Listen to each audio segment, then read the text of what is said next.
Hey guys, it's Crystal. I hope you guys are all doing well. I hope you're having a great day. Hopefully enjoying the sunshine out there. You know I always talk about the weather. I heard it's supposed to get colder this week though, so we should probably be prepared. Anyway, if you are new to this channel, like I said, my name is Crystal and I do Canadian true crime or true crime with a Canadian twist. From time to time, I do talk about other nationalities. A couple weeks ago, we did Eileen Muernos, and probably in a few weeks from now, we'll be going to another nation, just so that you guys can see the differences in crimes and actually how they're prosecuted a lot of different times in different nations. And not all of the most interesting crimes are from Canada, but I do want you guys to know that Canada does have its fair share of very interesting crimes. So if you guys want to watch that, if you guys are into that, hopefully you'll like this video. Hopefully you'll hit that old subscribe button for me. Hopefully you guys will ring the notification bell. That might work, might not. And leave me some comments, guys. I always love to hear other people's opinions and viewpoints, as long as they're respectful, guys. There's enough hate out in the world today, so let's keep the comments nice and respectful and things of that nature. We're just here to talk about things. We're not here to bash each other or dissect each other. Everybody can have a difference of opinion. Your opinion might be different than mine, and that's okay. That's what makes the world go round, and that's what makes everything interesting. That's why I love to hear other people's theories, particularly about the case we're doing today. These videos are for entertainment or educational purposes only, guys, so that should make YouTube happy. And if you guys are returning subscribers, you guys already know how much I love you and how grateful I am that you invite me into your houses with my clicks and ums all the time. I was called out for saying a lot. It is an idiosyncrasy of mine, guys, especially if I'm giving information. I don't know why I do it. I try not to. But it always creeps out, so please bear with me if you hear a lot of ums from me. Sorry. There we go. I just did it right now. I do want to share a couple amendments, guys, to the Rock Terrio story that we did last week. I did say that his parents belonged to the Catholic religious order, and I called it the Order of St. Michael's. It's actually called the Pilgrims of St. Michael's. I went back and researched it because it didn't sound right when I was saying it, and that's what it is. And the person that married Rock Terrio to the deceased Solange Boulard was, sorry, it's so creepy, guys. To the deceased Solange Boulard, well, is actually part of the LDS church, guys, not the FLDS church. I'm not even sure why I said that. I didn't realize I'd said it until after I actually looked back on it. If you guys do want to see, I do have a picture of Rock Terrio as well.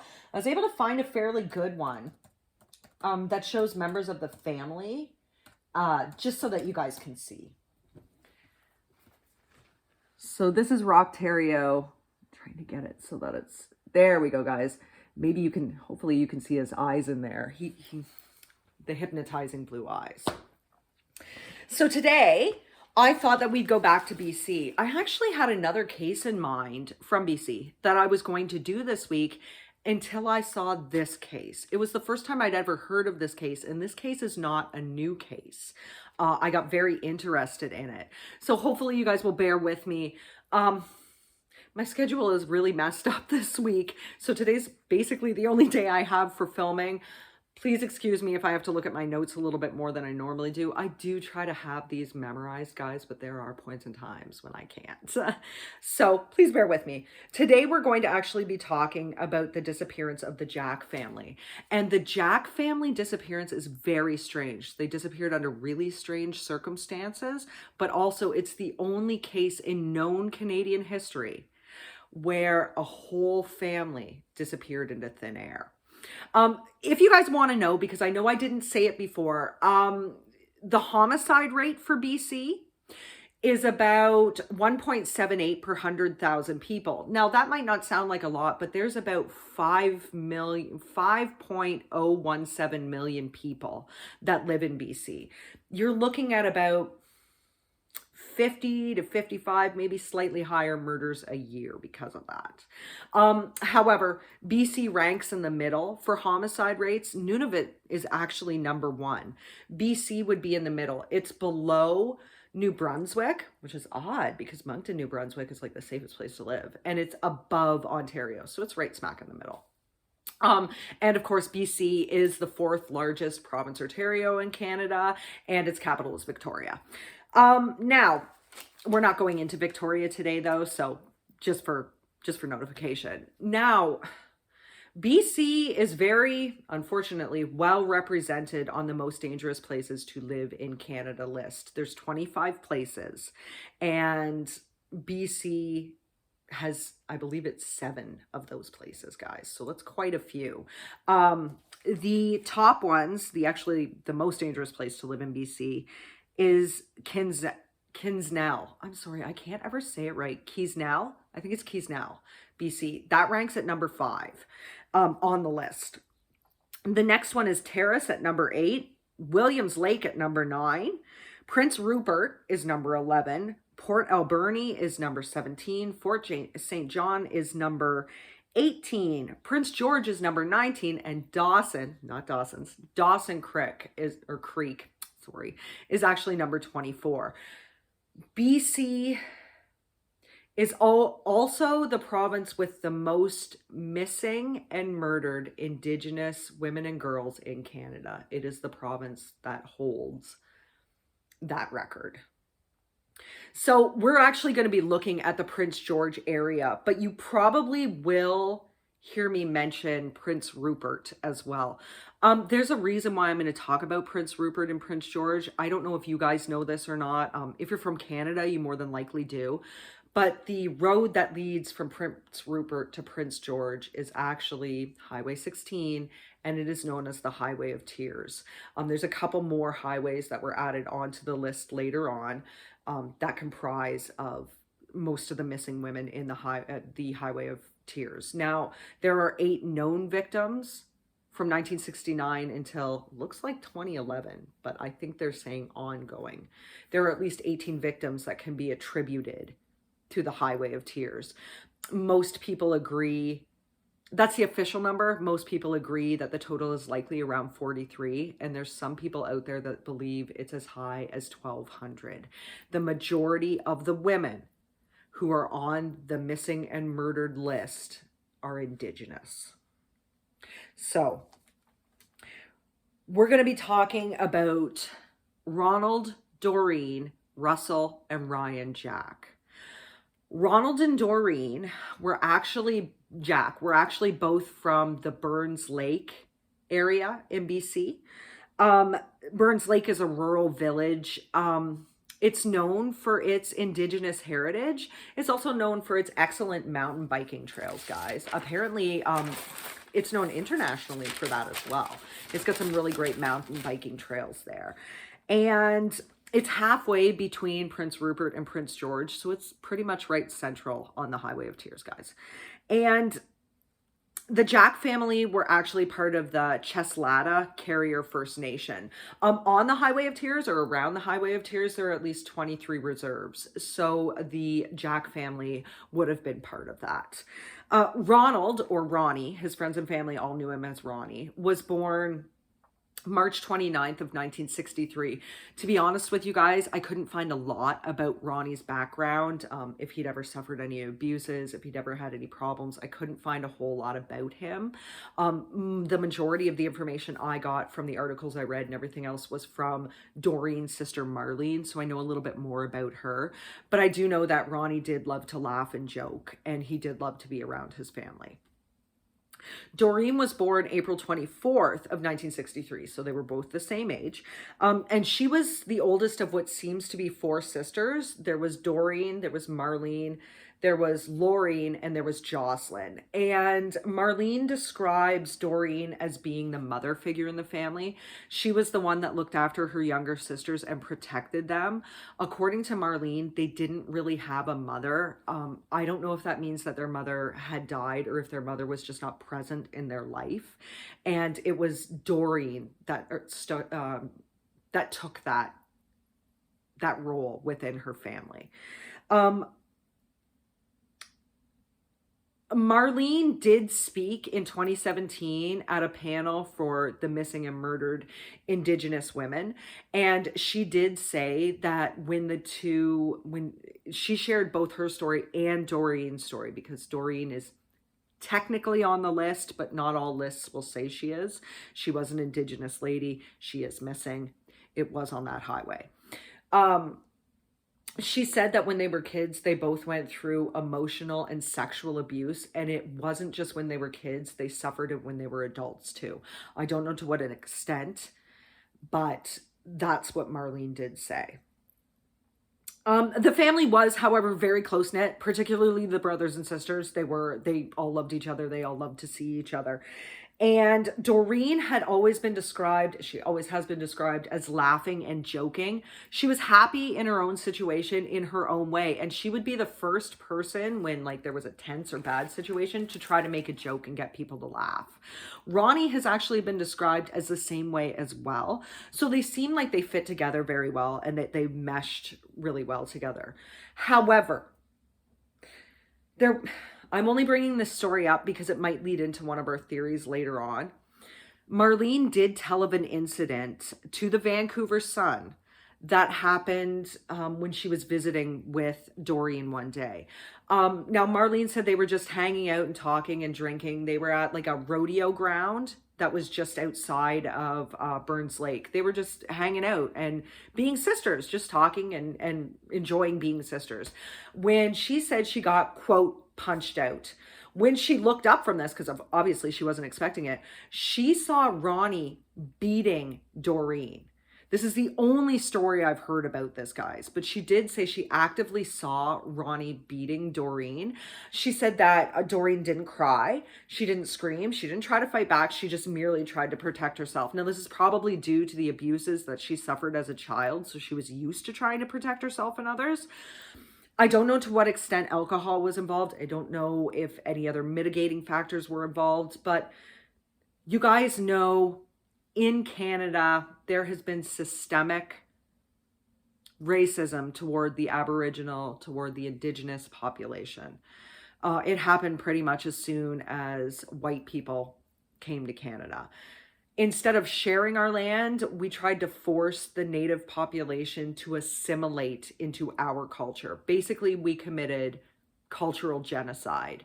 We forced the children to go to residential schools to become more like the white man, and we stripped every bit of their culture, of their speech, of their familial patterns away from them so that when they actually were able to go home, they could no longer connect with their family or interact with them. They didn't remember the traditions that they had before, and also they were taught not to trust the traditions that they had before. So to be honest with you, we committed cultural genocide. And this led to a lot of intergenerational abuses. A large percentage of the native population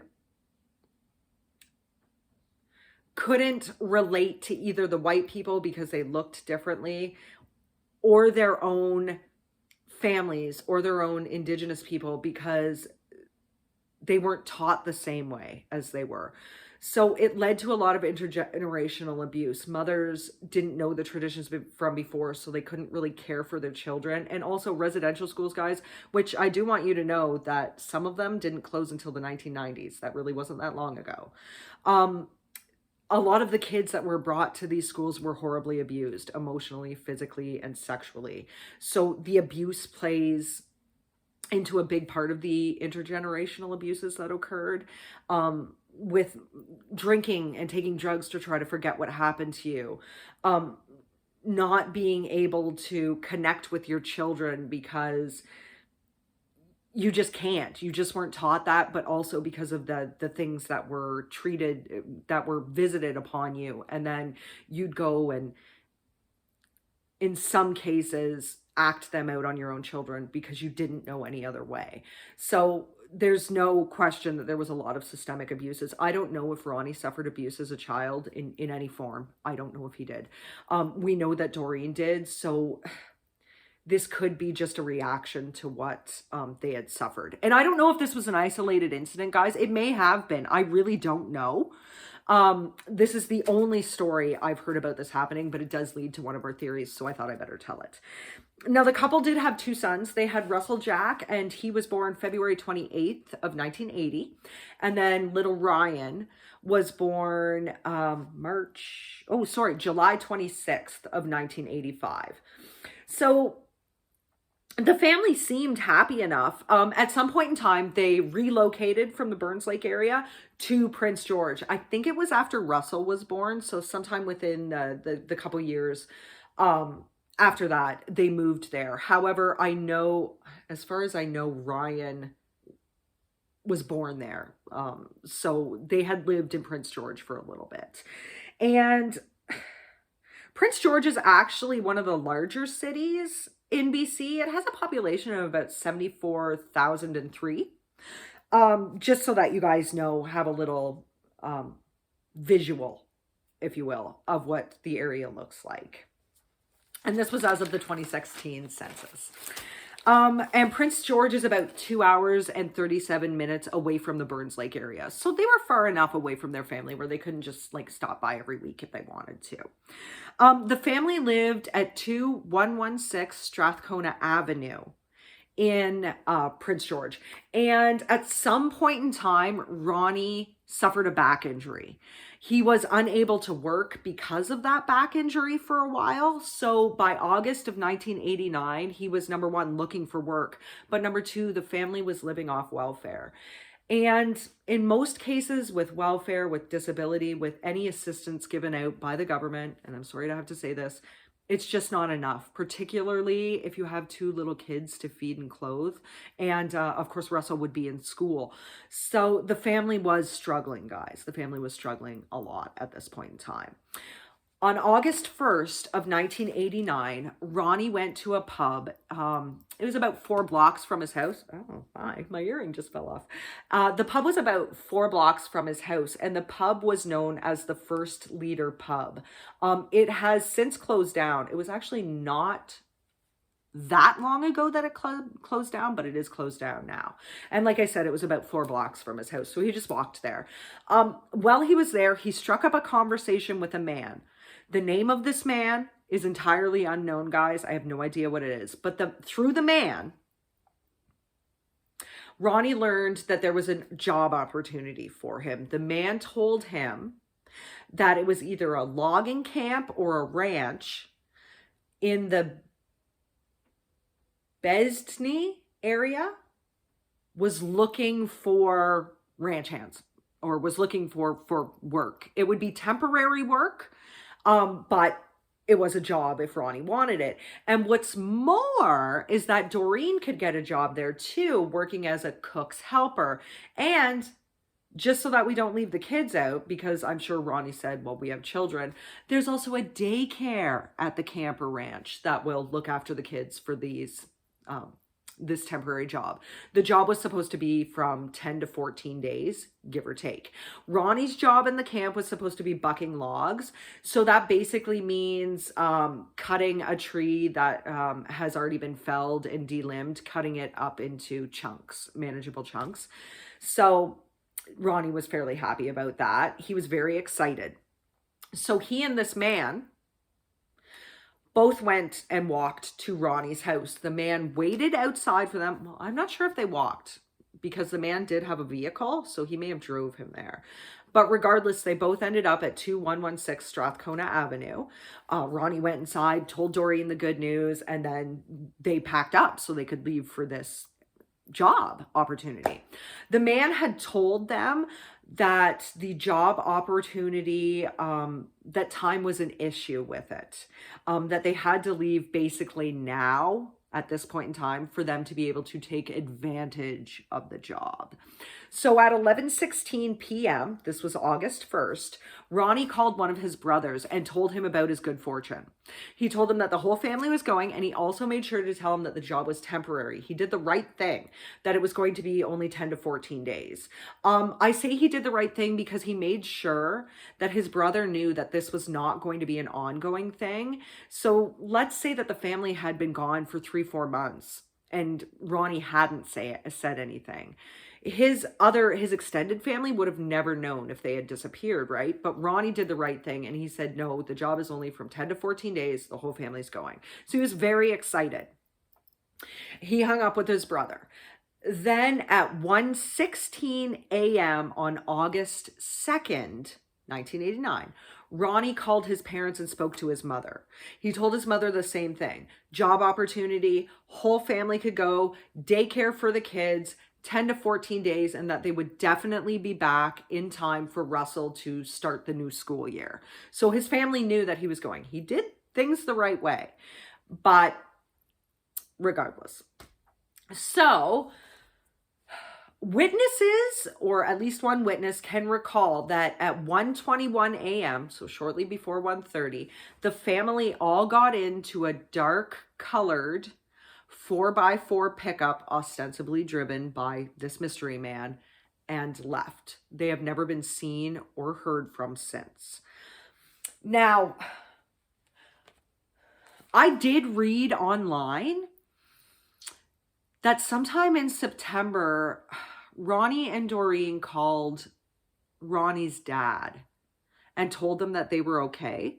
There was a link to this article. I tried to assess the article. I was unable to. It is the only article out there that says that this happened. I don't know if it really did happen because I can't get into the article, guys. But regardless, as of December 1989, they were definitely on the missing peoples for Canada list. Now, on August 25th, which is also why the September story sounds really weird, but I just wanted to let you guys know that.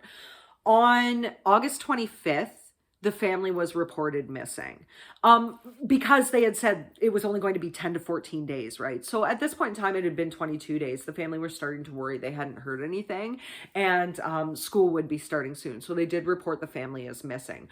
RCMP did look around the area. We're going to get into that. So I know what you're thinking. RCMP did look within the area. The area that this ranch or logging camp was supposed to be was 8 kilometers from Bednasty, BC. That's in the Cuts Lake area, guys. So it's only about 8 kilometers, but this Bednasty would be about 40 kilometers from Prince George, and that was the area that the family was supposed to be going to. So RCMP did look, they searched several sites, didn't find anything, but they did actually talk to all the logging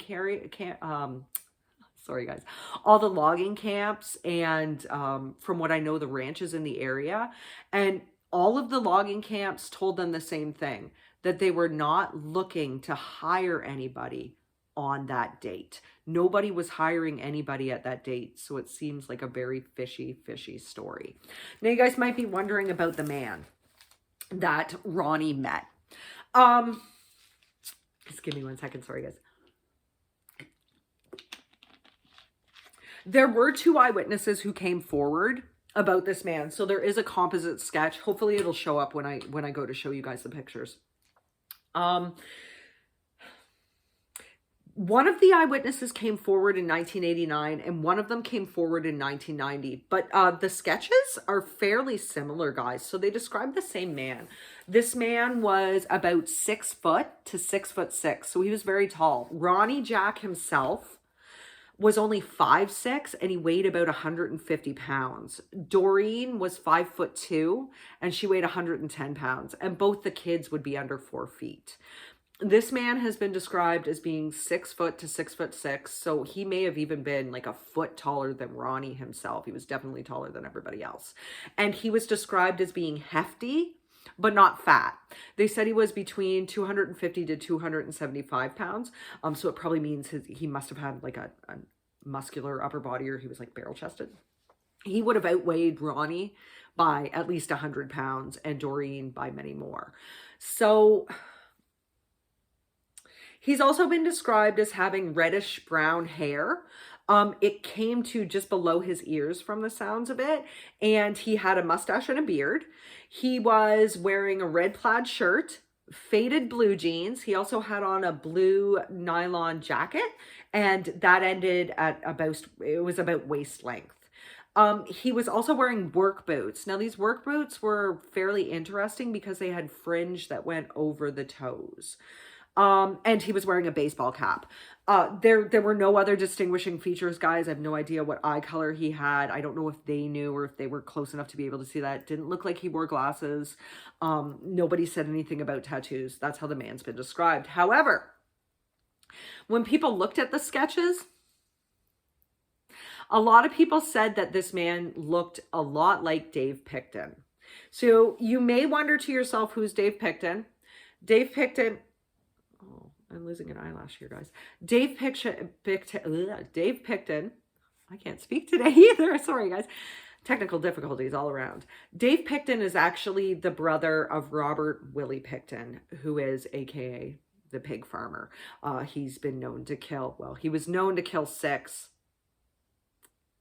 We're going to get into that at some point in time. We are going to do a story on him. Between 6 to 49 women. 49 was Willie's number, but they were able to get him on 6. And he had the pig farm in BC, in Port Coquitlam. A lot has been made over the fact that Dave looks a lot like this sketch, and there is a bit of a resemblance. So was it Dave that picked them up? Maybe delivering them to Willie? Who's to say for sure? But we're going to get into that a little bit later on. So let's just stick a pin in it for right now. Now, a lot also has been made online about the possibility of the Jack family having got into an accident while following this man. Remember, they were going 40 kilometers out of Prince George to the Bednasty area. This is untrue, guys. This is very untrue. The Jack family had no car. And even if they did have a car, they wouldn't have been able to afford the gas. They were in a pretty precarious situation. And eyewitnesses did place them getting into this man's dark colored 4x4 pickup. So the Jack family did not have a car, guys. So they're not hidden out there somewhere in the bush in their family car. There was no family car, just to clear that up.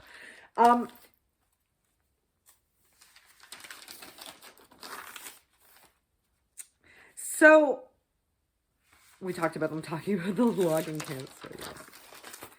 So years trickled by. And on January 28th of 1996, at about 8:33 in the morning, the RCMP received a phone call. It was from a house party, and the caller said that the Jack family had been killed and buried on a specific area of land. They said, I believe that it was a ranch. They had been killed and buried on a ranch. Now, the call lasted only a little over 10 seconds, and the person, I should say, hung up before the dispatcher could get any other information. Obviously, this person was not going to volunteer any other information, but she did have the tape. So unlike in the Carrie Ann Brown case where there was a phone call made where a person said that he killed a young girl in the hours just before Carrie was found, this was an actual recording made that said that the family had been killed at this specific ranch. However, the voice was very muffled and it was very hard to hear. So police did send it to one of the universities to have it cleaned up. And this took about 2 or 3 months for them to be able to do this. They may have been working on other cases at the time, but regardless, they were able to clear it up, but they were not able to clear it up enough for them to either hear the name of the ranch involved or the location. They thought that the voice said Gordy's Ranch. So the RCMP went out the southeast end of Gordy's Ranch. So the RCMP went out and looked at the area they thought was the right area, and of course nothing was found. Now, they did say at one point in time, the RCMP did, that they were going to release the phone call to the public so people could say, oh, I know that person, or, you know, this is my friend Jake or whatever. But as far as I know, they never did that. As far as I know, the person's voice was never released to the public. The caller's number was, however, traced back to the Stony Creek, BC area, specifically to a place called Vanderhoof. Now, this area is also, it's about an hour and 9 minutes from Prince George, and about an hour and 59 minutes from Bednasty. So it's kind of right in the middle, guys, this Vanderhoof was. They were able to trace it to a house party that night, to a specific residence, and they knew from the owner of the residence, or the person that lived in the residence, that there had been a house party going on the night of the 27th. But you know, sometimes with house parties, guys, they can last until the late morning hours, or they can last more than a day. So that was the reasoning behind them hearing all the muffled noises and everything else, and the voice being down, was because it was at a house party. Police apparently did interview all of the people that were at the house party, and nobody knew anything about this phone call. That could be people covering for each other.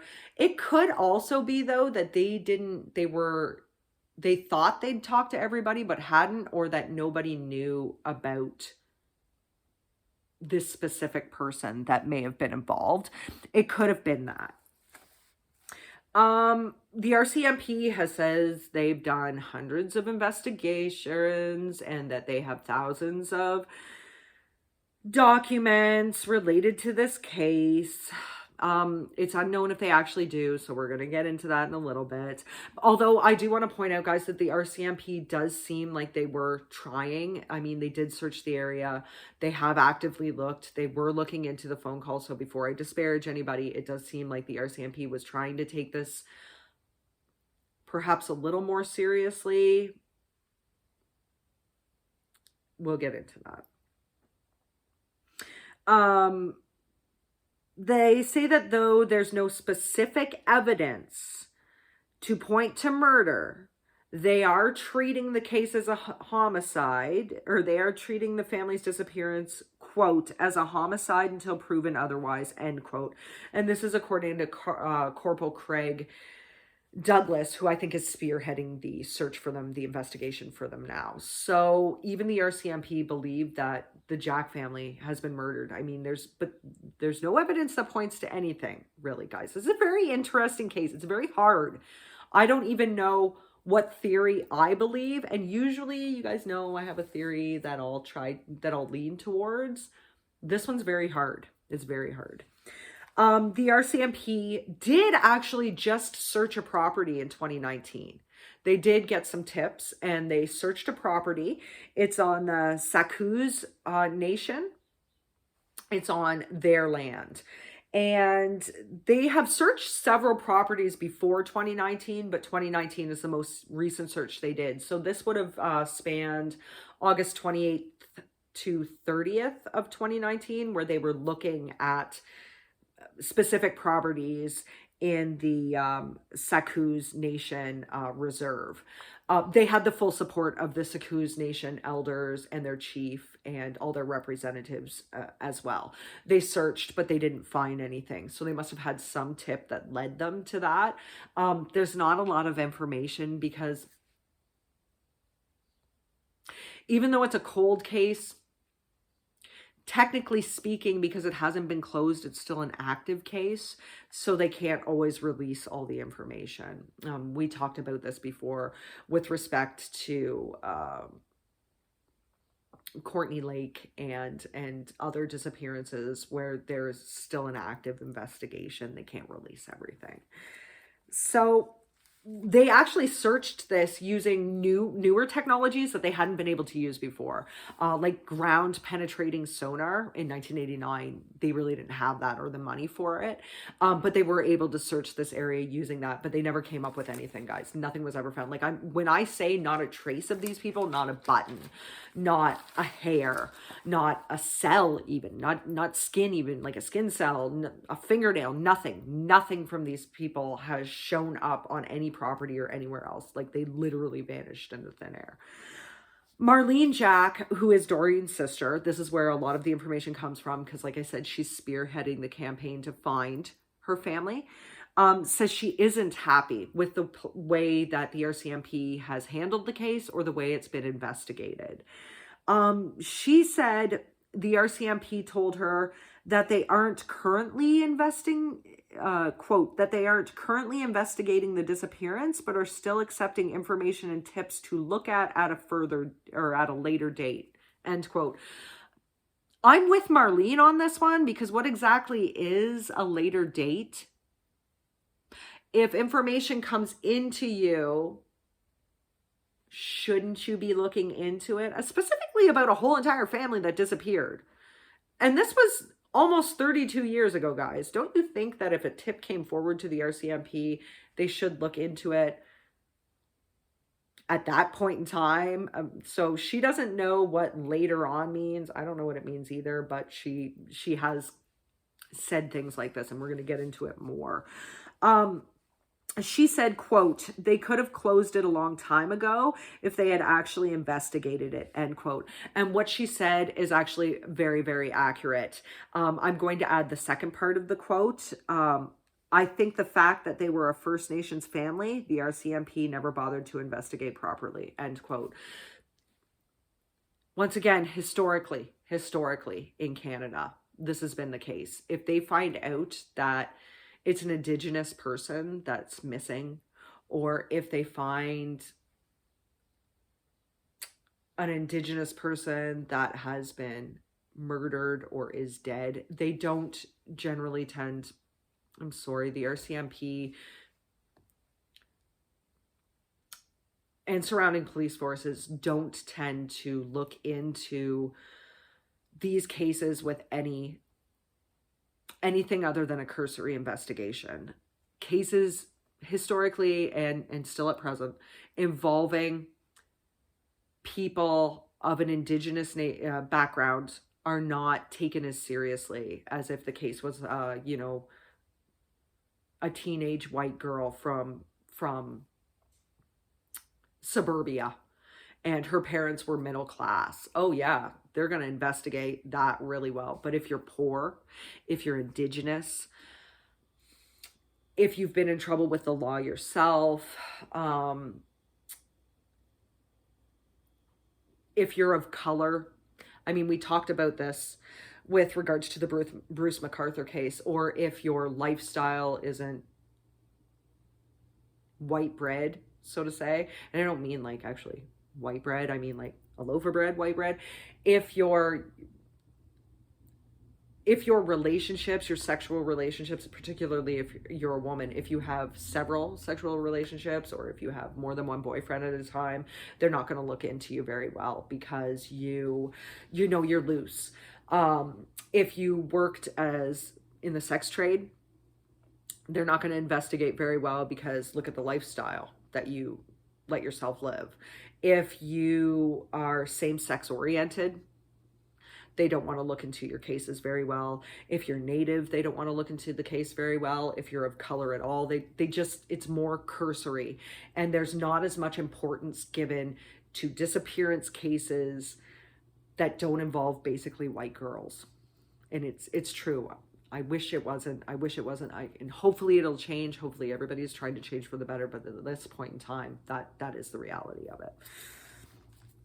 So in 2020, yes, just last year, guys, age-progressed photos were finally released of the family. And this is very, very important, because there had been no age-progressed photos of either Russell or Ryan. And Ryan was only 4 at the time. Russell was only 9. So their facial features would have changed quite a bit in the 32 years that they've been missing, almost 32 years. It would have changed quite a bit. I don't know. It strikes me as odd that Child Find didn't release any, or didn't ask for any age progressed photos. It could have been the fact that the family was Native. It could have also been the fact that maybe they didn't know about the family. That sounds odd, but I'm just saying it's very strange that they didn't. It's very strange that it took 31 years for them to release photos. But regardless, age progressed photos have been released of the family, and I'm going to try to show them to you guys. It's particularly important, just in case you guys do have any information. These photos were not done by the RCMP. They were actually done by 3 different agencies independent of the RCMP who decided to work together. so that they could make the disappearance of the Jack family known to the entire nation of Canada, not just in BC. And these agencies were the Unidentified Human Remains Canada, the Steinberg's Facial Identification Catalogs, and the Aware Foundation. And this was in order, of course, like I said, to generate nationwide attention to the plight of this family and to the fact that they've been missing for 31 years. The photos were actually created by Samantha Steinberg, and she is a forensic artist from the Miami-Dade PD. So there has been quite a lot of interest in this case internationally. Marlene says the RCMP told her that they would do age progressed photos. In fact, they told her last year, just before COVID, that they were going to do some photographs from her, or for her, some age progressed photographs of the family members for her to see and for them to be able to put out to generate tips. They never did it. Marlene has yet to see a photo from the RCMP.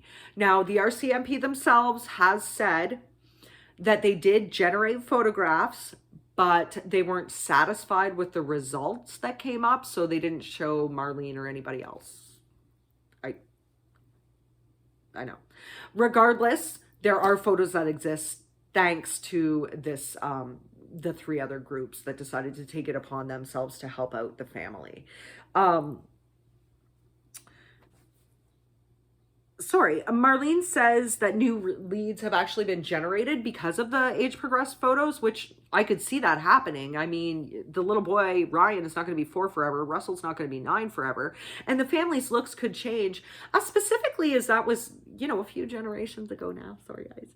And trends changed with the 90s, with the 2000s, with the 2010s, right? Like our clothing would be different, a lot of things. So age progressed photographs are very, very helpful in this nature, particularly of the children. She said that as a result of this, there's a lot more information now for them to follow up on. I don't know what the information is, guys. Once again, active investigation, but there is new leads that were generated because of the age progressed photos. She said the info that led to the most recent search in 2019 is very accurate. So, like I said, it's been almost 32 years since Ronald, Doreen, Russell, and Ryan Jack got into that vehicle on August 2nd, the early morning hours of August 2nd, 1989, and that they've never been seen again. The Serious Crimes Unit branch of the RCMP is currently the ones investigating the case. If you or anybody you know, guys, if you or anyone you know has information, particularly after I show you the pictures, if you guys have any information at all about the Jack family, please, you can contact your local police and hopefully they'll pass it on. You can contact your local RCMP and hopefully they'll pass it on. Or you can contact the Prince George RCMP. Their phone number is 250-561-3300. That's 250-561-2300. Or you can contact Crime Stoppers at 1-800-222-8477. That's 1-800-222, actually that's 1-800-22-TIPS, 222-TIPS, 1-800-222-TIPS. It's completely anonymous if you use Crime Stoppers. And also, Crime Stoppers has a website as well, www.crimestoppers.ca, I think it is. You guys can leave information there if you have any information at all. So I'm just going to bring up some pictures of the Jack family before we talk about the theories. The theories are usually the most interesting part. Just give me 1 second, guys.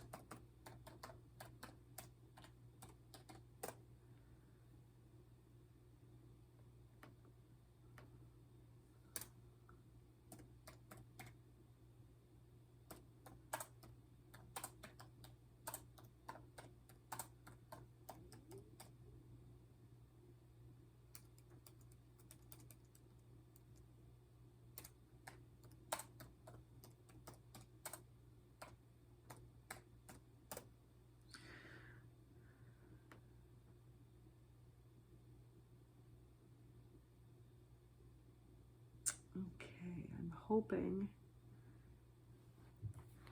Okay, guys.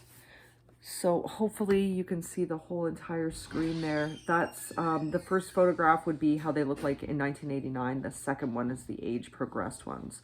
So hopefully you guys will have a really good look at these photos. And like I said, if you have any information, contact the RCMP or Crime Stoppers. So now the theories. It's always the most exciting part, right? First and foremost is that the family got into an accident. Okay, so I know we dispelled that, the family vehicle getting into an accident in the heavy bush because there was no family vehicle. However, maybe the family got into an accident with the person that was driving them. Maybe all of them were in an accident together.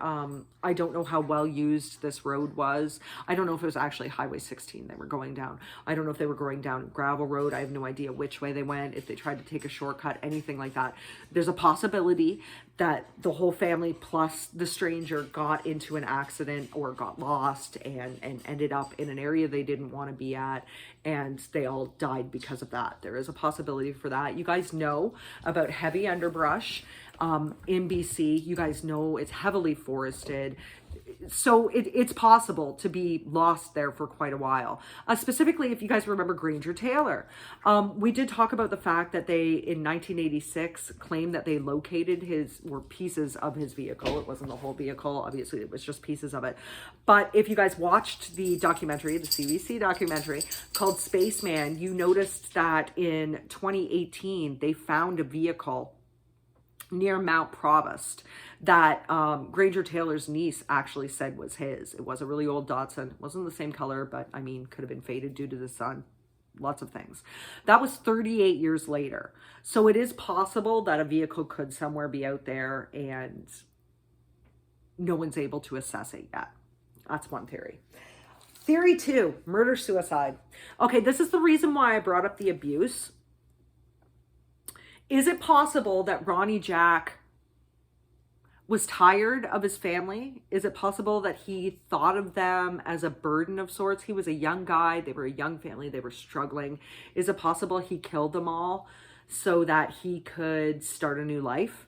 This theory, highly unlikely, guys. There's absolutely nothing that points to this. Specifically, the strange circumstances. Okay, you're going to make your whole family disappear.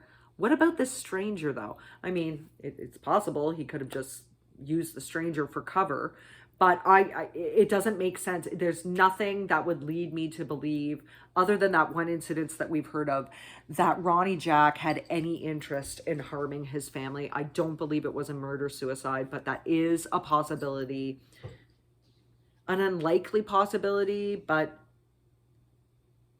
in putting forth theories, it could have been something that happened. I really don't think it's true, though. From all intents and purposes, it seems like Ronnie really, really loved his family. So I don't think murder-suicide was a way. He could have used this stranger, the strange man, he could have used him as a cover.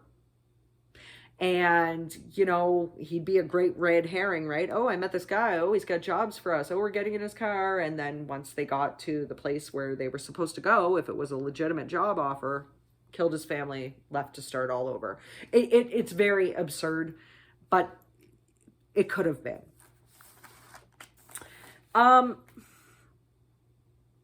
Also, if Ronnie Jack had been the one to kill his family, and this stranger had seen it, or this stranger had heard about it, why wouldn't this stranger ever come forward? Why wouldn't the stranger ever tell investigators where the other 3 bodies were and say, look, Ronnie Jack's on the run. Everybody should have to know. Why wouldn't he do that? It makes no sense, but I still have to put it out there.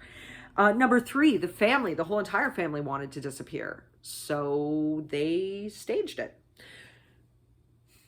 It doesn't seem likely because they were so close to their family members. I mean, Ronnie called his brother that night, and he also called his parents very early in the morning hours.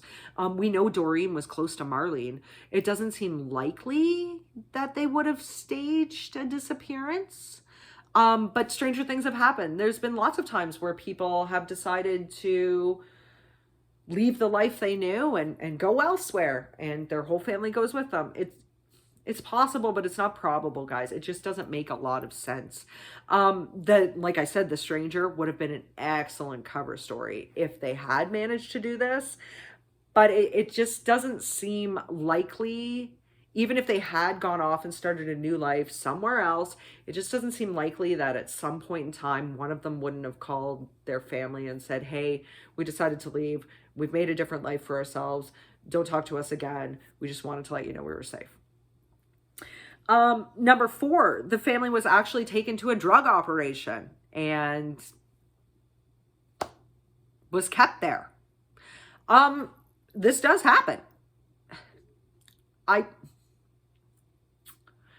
I don't think it's likely, but was the job they were offered actually in a drug ring? And when they got there, maybe the reason why the stranger wanted the kids to go with them was so that he could use them as a threat of sorts, like to force Ronnie and Doreen to work in this drug op, or else he would do something to the kids. It's been 32 years. I really don't know if they would have been at work for 32 years. Maybe they were threatened and never mentioned the drug op. Maybe somebody from the drug op did away with them.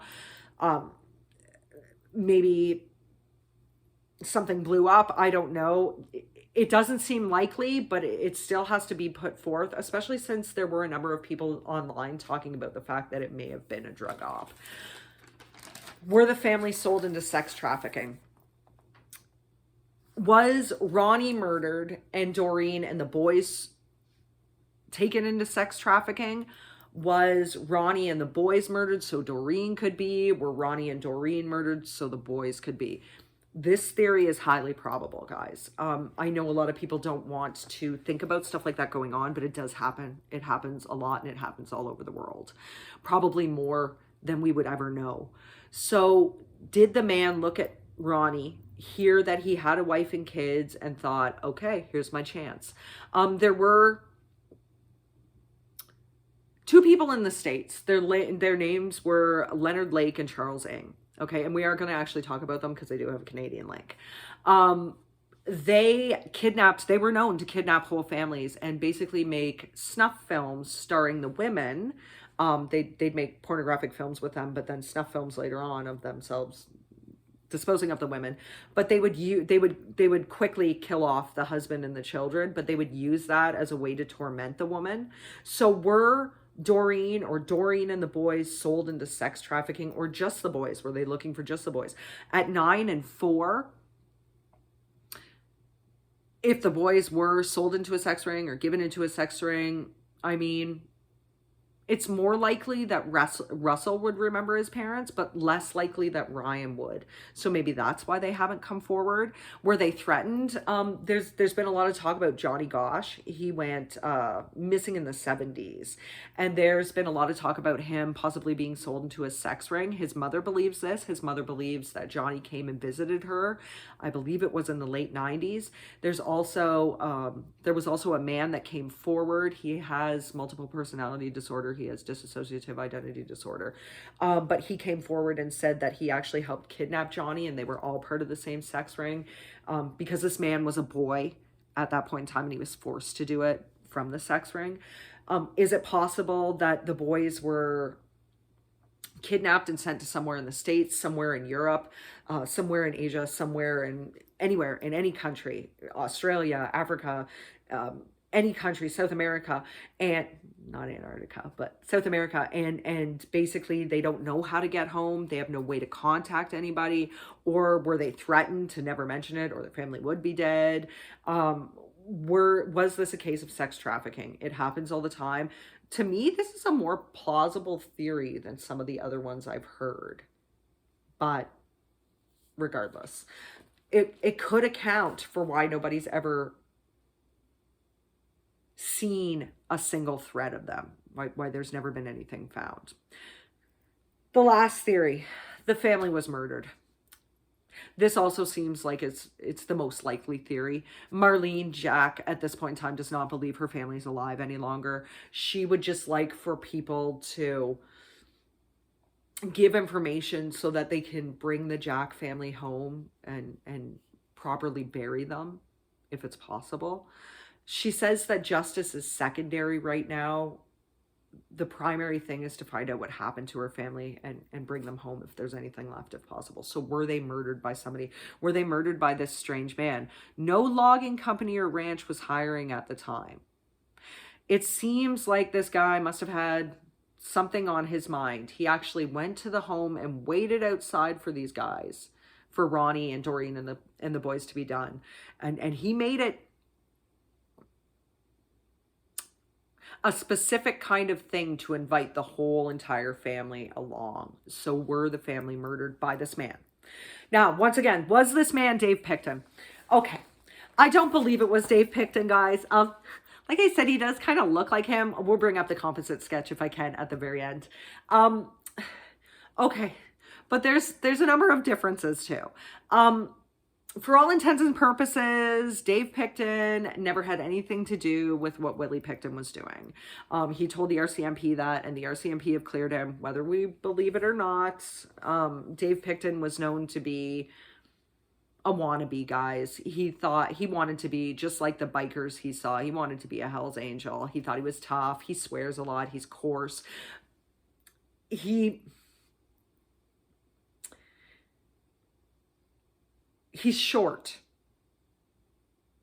as well. So there's no indication that he ever helped Willie. And number two, yes, Willie Picton preyed on Indigenous women. A lot of the women that he murdered or attributed to him as being murdered are disproportionately Aboriginal or Indigenous women.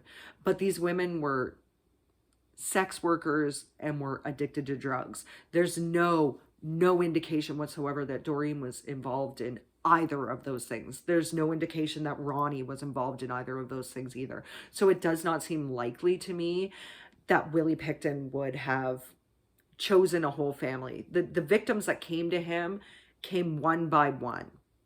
They were not groups of people. They were not a whole entire family. There's no indication that Willie Picton ever killed a man. And from everything that I've heard, he actually was good with children. He liked children. So I don't think that he'd kill kids. I don't think this is Dave Picton. Also, like I said, Dave Picton is short and he was smelly, guys. You would think that the people from the bar, if it was Dave Picton, would remember his smell. Let's just say they would remember it. He was also, I feel like he was partially bald on top, but this man was wearing a ball cap. And he was about 5'5". Dave Picton is, I should say is. Ronnie was 5'6", so Ronnie would have actually would have been taller than Dave Picton. So no, to me, it does not seem like it's Dave Picton. Just to clear that up. Now, there was, interestingly enough, another serial killer who can be linked to the area. His name is Bobby Jack Fowler. You may have heard of him before. He's an American and Canadian, I should say, serial killer. He's an American serial killer, but he also killed in Canada. They found his DNA on at least one of the victims on the Highway of Tears, and they've linked him to two others. So he's been technically linked to three, or he's been linked specifically to one, and he's suspected in two others on the Highway of Tears. He was known to have been in the Prince George region. In fact, in 1974, he worked for a roofing company out of Prince George. Now, this would be 1989 that we're talking about. And he's also suspected of killing people in Oregon. But he used to like to travel. He used to like to travel a lot, and he used to like to travel in old beat up cars. Now, this was not described as the vehicle. So first we'll get into Bobby Jack Fowler.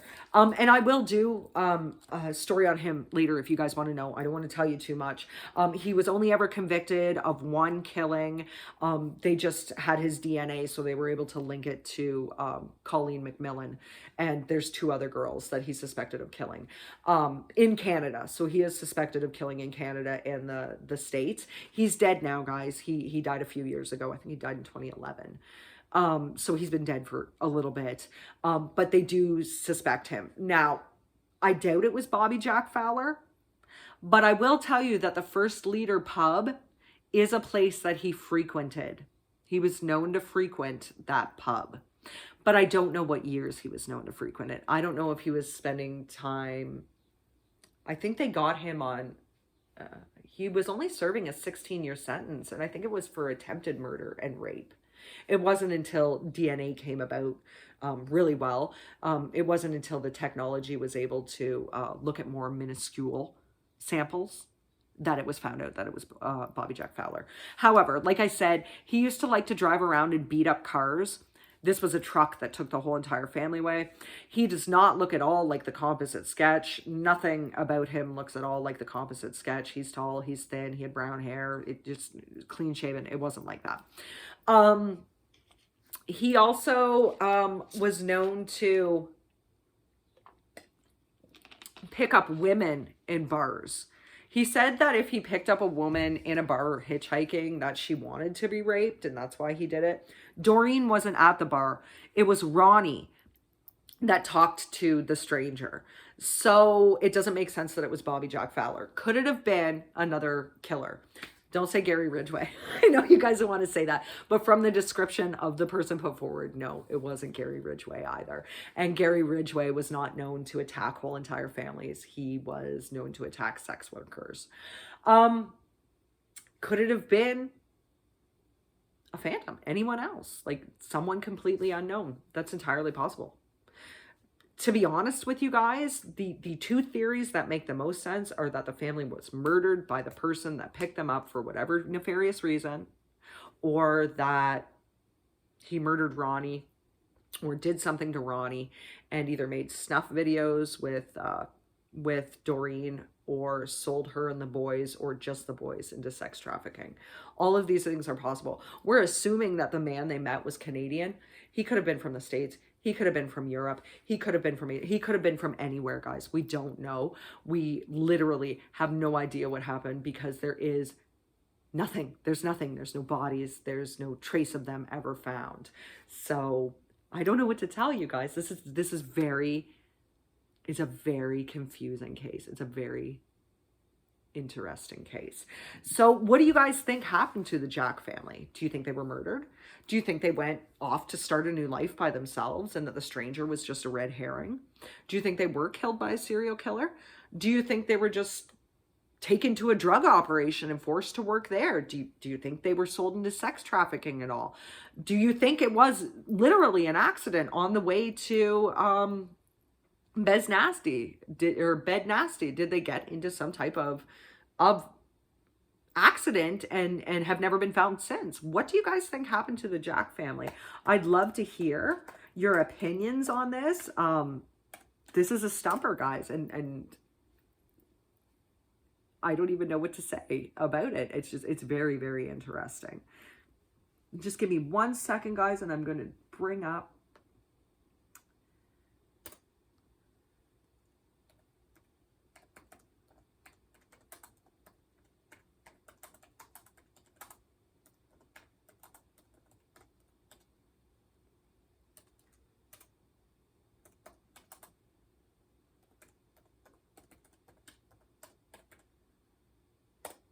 okay, hopefully this will work, guys. Okay.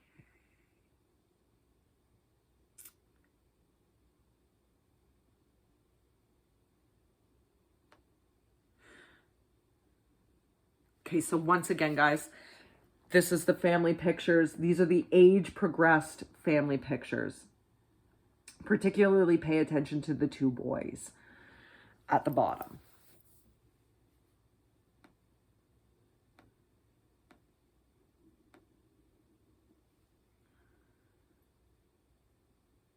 And here is the composite sketch. So very creepy eyes.